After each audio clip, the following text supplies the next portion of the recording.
নমস্কার, শাওন পাকশালাতে সবাইকে স্বাগত জানাই। আজকে আমি বানাবো ডাব কাতল। তার জন্য আমি একটা বড় মাছটাকে পিস পিস করে নিয়েছি। আর নিয়েছি ডাবের যে শাঁসটা থাকে সেটাকে আমি বেটে নিয়েছি। আর পেঁয়াজ, রসুন, আদা, কাঁচা লঙ্কা, ক্যাপসিকাম, টমেটো একসাথে পেস্ট করে নিয়েছি। এখন আমি রান্নাতে চলে যাব। মাছগুলোর মধ্যে একটু লবণ, হলুদ পরিমাণ মতো দিয়ে ভেজে নেব। পরিমাণ মতো তো লবণ দিয়ে দিয়েছি, এখন দিয়ে দিচ্ছি হলুদ গুঁড়ো, দিয়ে দিচ্ছি সামান্য ভিনিগার।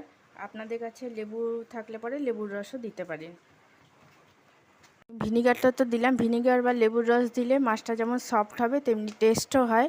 আর এটা আমার মাখা ভালো মতো হয়ে গেছে। এখন আমি তেলও গরম হয়ে গেছে, আমি তেলে মাছটাকে ভেজে নিচ্ছি।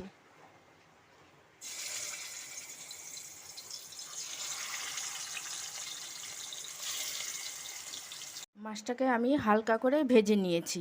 এখন আমি গ্রেভিটা তৈরি করব। যে তেলটা বেঁচে গেছিলো, এখন আমি ওই তেলের মধ্যে পেঁয়াজ, রসুন, আদা, কাঁচা লঙ্কা, টমেটো সমস্ত বাটা দিয়ে দিচ্ছি।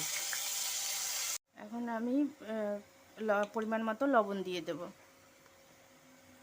কিছু গুঁড়ো মশলা অ্যাড করব। প্রথমে দিয়ে দিচ্ছি হলুদ গুঁড়ো, দিচ্ছি জিরের গুঁড়ো, দিচ্ছি ধনের গুঁড়ো, লঙ্কার গুঁড়ো, কাশ্মীরি লঙ্কার গুঁড়ো, শাহি গরম মশলা।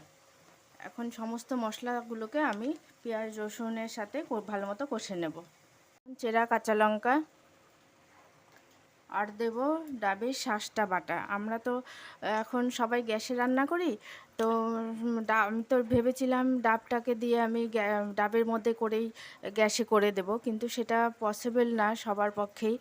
ডাবটা তো ডাব কাতল করতে গেলে সাধারণত উনানটা লাগে, তো সেজন্য সবার তো উনান নেই। তো আমি ভাবলাম এইভাবে যদি গ্যাসের মধ্যে ডাব কাতলটা করা যায় তো কেমন হয়। তো আমি বাড়িতে করেছিলাম, করে খেয়ে দেখলাম খুবই ভালো লাগে, খুবই অসাধারণ লাগে। তাই জন্য আমি ভাবলাম আপনাদের সাথে এটাকে শেয়ার করি। কিছু দিয়ে আমি এখন ভালো মতো কষে নিয়েছি। এখন আমি জলটা দিয়ে দেবো, পরিমাণ মতো জল। গ্রেভিটা ফুটে গেছে, এখন আমি মাছের পিসগুলো দিয়ে দেবো এর মধ্যে। আমার রান্নাটা কমপ্লিট হয়ে গেছে, সার্ভ করার জন্য রেডি। এখন এটা আপনারা বাড়িতে করে খাবেন। খেয়ে ভালো লাগলে আমার চ্যানেলটিকে সাবস্ক্রাইব করবেন, লাইক করবেন, শেয়ার করবেন এবং কমেন্ট করে আমার পাশে থাকবেন। আর একটা অনুরোধ করছি, আপনারা সবাই তো দেখছেন ভিউজ হচ্ছে, কিন্তু আপনারা সকলে কিন্তু আমার চ্যানেলটিকে সাবস্ক্রাইব করছেন না।